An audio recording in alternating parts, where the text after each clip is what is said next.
Should I convert a bank or not? That's a good question, isn't it? Well, the answer is definitely yes. Definitely look at banks. Banks are great opportunities. Now, we've all seen the banks close down in our towns, in our cities, in and around our high streets. Barclays, Santander, Nationwide. A lot of these have announced over the last year or so huge amounts of closures of local branches. Why? Because we work in a digital way. We don't need those banks as much as we used to. So actually they're going to close them down. And many of these old banks in the old days, they used to have the banking room down below and offices above, populated by lots of people counting lots of money. We don't use money. We don't use cash in the way we used to use it. So many of these banks for many years have actually had that upper floors virtually useless, just not occupied in any way, shape or form. And now, of course, the banking halls themselves, the requirement to draw cash, deliver cash, put cash in has gone. Checks virtually disappeared. When was the last time you actually saw a check? When was the last time you wrote a check? Some people are probably thinking, what is a check? Okay, so the industry has changed. So these buildings are available and quite often they're very cost effective. Now, for some time, for many years, prior to the 1st of August, you couldn't really convert the whole of a bank.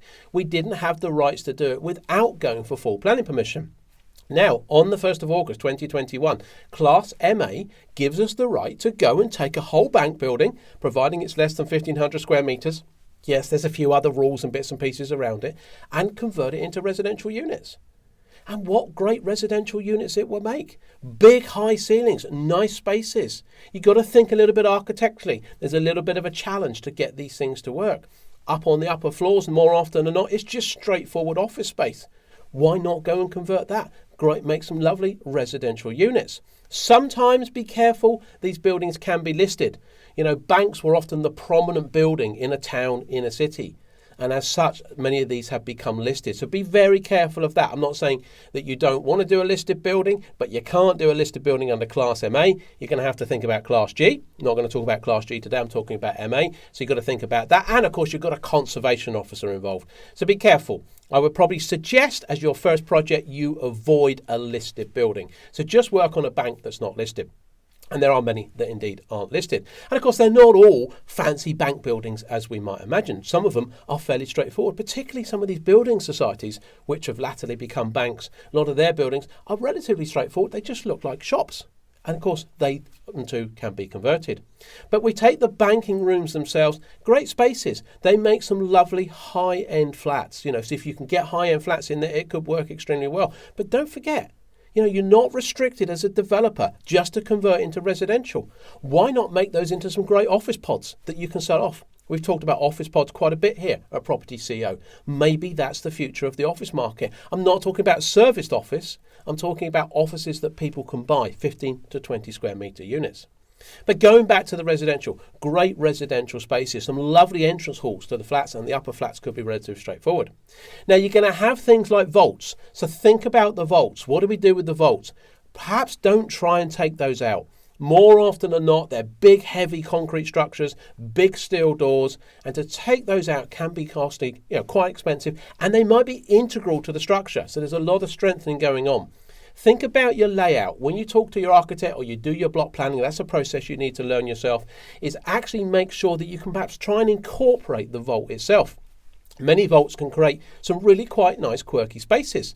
Maybe it could be turned into a gym. Indeed, I looked at a building here on the south coast, and actually we had a great opportunity with a huge vault. This was a big, big bank, and we were going to turn the whole of that vault, put some air conditioning and turn it into a gym for the units. Never got the scheme, so we never went ahead. But that's a possibility. What about incorporating a vault into an individual flat and making a nice study area?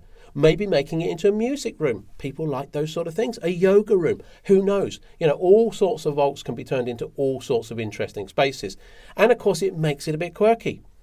As a developer, as a small scale developer out there, doing individual flats, you're not building the boxes that sort of the Barratts and the Bellways and those sort of people build. You're building individual bespoke places. So actually someone who's got a vault in their flat, in their duplex apartment, how good is that?